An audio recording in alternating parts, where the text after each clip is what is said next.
Ah, greetings, salutations, and welcome to what you would have seen by now is the worst car I've ever driven. Yep, let's get into it. Roll the intro, please.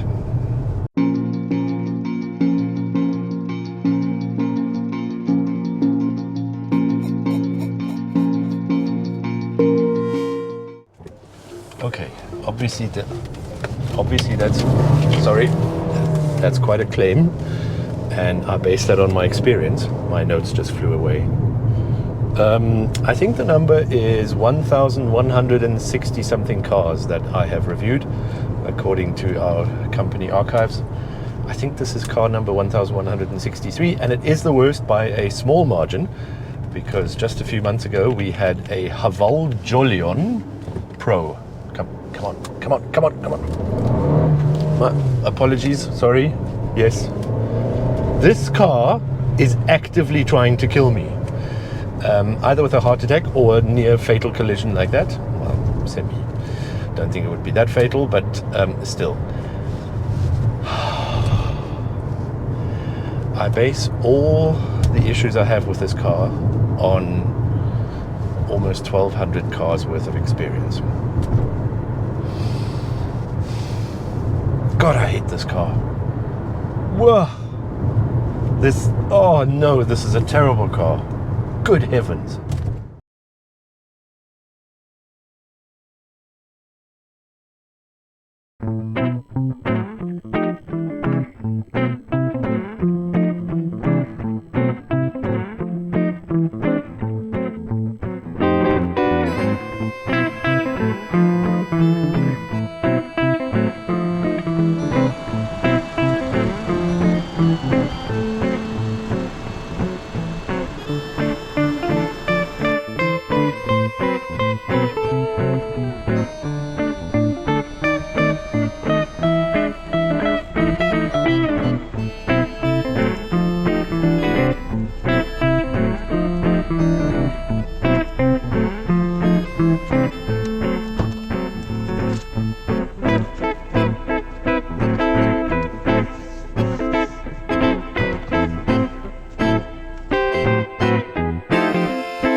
Anyway, so why is this car so terrible? Because it is absolutely horrible to drive.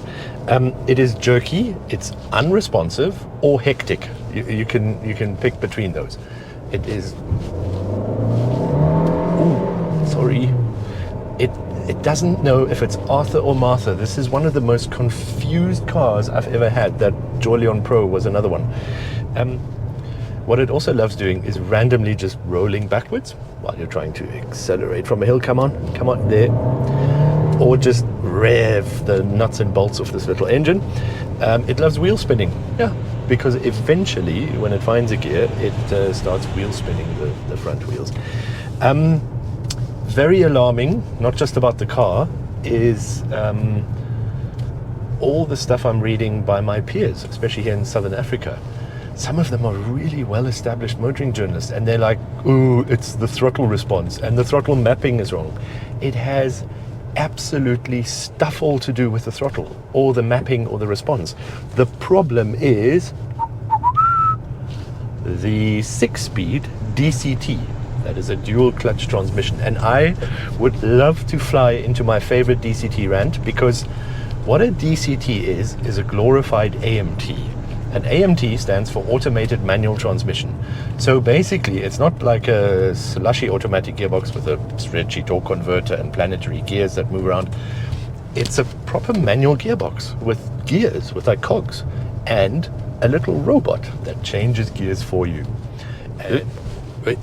So in a DCT, you essentially have 2 clutches and 2 robots. No, I'm sure they just have one robot and 2 clutches. And they're supposed to be really, really fast and efficient, but they're not. I'm not going to accuse the Chinese of getting it wrong, because every now and then we drive a German car. We had a T-Cross, Volkswagen T-Cross. Horrible. No response, not throttle, gearbox response. Because if you want to pull away from this stop and it's slightly uphill, I'm just going to let go. First of all, we're rolling backwards. Then, there. Oh. Okay, we got a little bit of a chirp. It's the gearbox. The gearbox has to engage the clutch and get the gear and everything, and that is the lag that you're feeling, dear fellow motoring journalists, not the throttle. I don't think the throttle has anything to do with it. Stop again here. I hope they don't throw us out. Oh, mirror. It is a good-looking car. I will give it that. That wasn't too bad. Anyway, next, CVTs or worse. Oh yes. Come on. What is this thing doing? Have you got something else on? Am I disturbing you? Just let me know. I'll go away. Okay. Some people allege that CVTs are worse. I don't think so. Or traditional torque converter automatics. I much prefer those. I would have one of those every day of the week and 3 times on a Sunday with illumination at night. All right, the 1.5 litre engine, it is actually 1,498 cc inline 4-cylinder turbo petrol, transversely mounted. Not too bad. It's got 108 kilowatts at 5,500 RPM and 210 Newton meters at 1,750 RPM. Both of those are decent values. They're actually not too bad. Okay-ish, I would say. So I'm not going to slate the engine. Doesn't sound too bad. Seems fairly smooth. It's the gearbox that's the big problem here. What I have noticed though, it is redlined at about 6,300 RPM and it shifts way before then. No idea why. Why would you give us a red line and not be able to use it? Probably has to do with the really big engine warranty, but I just find it slightly irritating. Speaking of which, this has no shift pedals. There's no way to shift in this car. So again, much like all the other DCTs, they give you this awful gearbox and no way to interfere with it. There is a stubby gear lever, which just like every other car brand has just come out of the design school. So every week someone somewhere designs a new bloody gear lever, which looks like some sort of, come on. No, there we are. Okay, it found a gear and lots of throttle response. So someone somewhere has invented a new gear lever. This one does actually have a manual override feature. So unlike the GAC, which had nothing, in this you can preempt. There's first gear and second. Yeah, it's fairly responsive. So at least you have that. Oh, it even shifts up to third. Very nice. Okay, here is the absolute worst bit about this car, other than the shockingly, horribly terrible gearbox. It has no drive mode selector. This car, this specific car, is stuck in eco mode, which I'll probably agree with all the people online is the least responsive and the most jerky. So it took me a very, very long time to figure out that it doesn't have a drive mode selector. I checked everywhere. I checked every menu, every button, every feature, the gauge cluster, that screen, the infotainment menu. I checked everywhere. Nothing. The user manual in there is absolutely useless. The little Tony, the Chery thing that's supposed to talk, the voice command, went, I haven't learned that yet. So she's of no help. Please continue. Sport mode. Sorry, I haven't mastered this skill. Hello, Chery. Here. How do I set the drive mode? Sorry, I haven't mastered this skill. Hello, Chery. Here. Can you please enter normal mode? Sorry, this question is beyond my ability. Oh. Bluetooth phone is not connected. Please connect and try again. I went online, I checked the brochure, they told me to get an app. I'm not going to do that. And I think we have a different dashboard.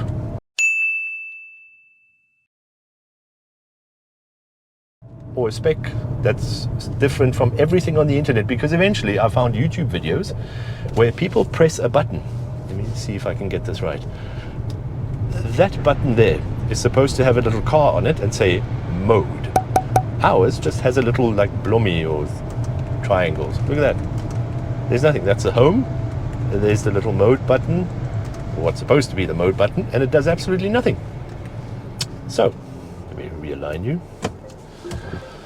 This car has no drive mode selector, and if it does, please tell me where it is, and I will let you know that I spent a good 2 or 3 hours looking for it, which is shockingly bad user interface design. Right, it's stuck in eco mode, and there's nothing I can do about it. Why? And why would you put it in eco mode? Put it in normal mode. No. Other issues. Let's have a look if I can cycle through some of these things here.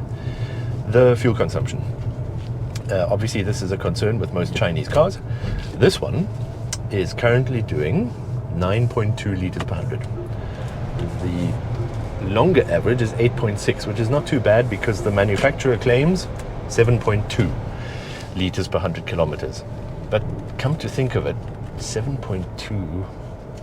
This car weighs 1,335 kilograms. It should be a bit better than that, surely. Oh yeah, it's also got a cell phone holder or mobile phone holder, which I don't find that somehow in the way, but it works. Other issues I found, it has too many screens. The functions on the screens, perhaps I'll put in some B-roll, they're incohesive. And some of the features are there, some are here. And you've got this main menu with all the apps, but just to irritate every OCD sufferer, including me, they left one app on the next screen. Why would you do that? You horrible, horrible people, you. Okay. Scattered layout, weird buttons. Oh, it's got a separate climate control down here. That's a really great idea, except that it is actually possible to go in there and do something, and then something duplicate happens on the main screen. Then what's the point of a separate screen? Why would you do that? It's not the only car that does this. There are some others. Don't roll. There you go. Good. Okay.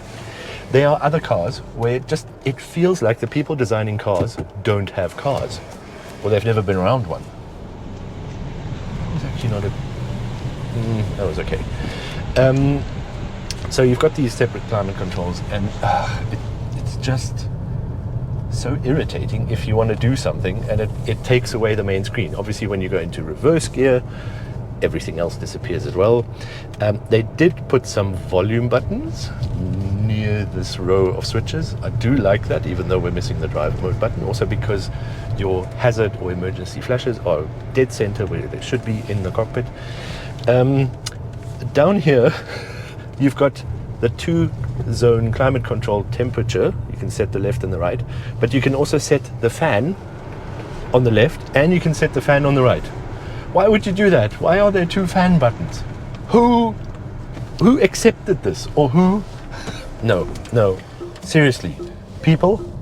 And I'm not in a bad mood. I'm actually in a very good mood, and I love all the other cars we've been having, but this one irritates me no end because nothing in this car makes sense. Hang on. Let's put it up, one there and one there. The digital gauge cluster only has one theme. I suspect if you do find sports mode or whatever, it goes a little bit red, but why would you only have one screen? It's also very limited, and the steering wheel controls are very, very weird. They don't quite make sense. You have to work them quite a bit before you figure out what's going on. Also, the tire pressure monitor system, whoever did that, find them, whack them on the head, fire them, because it makes no sense and you don't know what wheel is actually which one. And this car rattles, as you've probably, you know what, actually I've had enough. No, I'm done. You can keep it, including the microphone.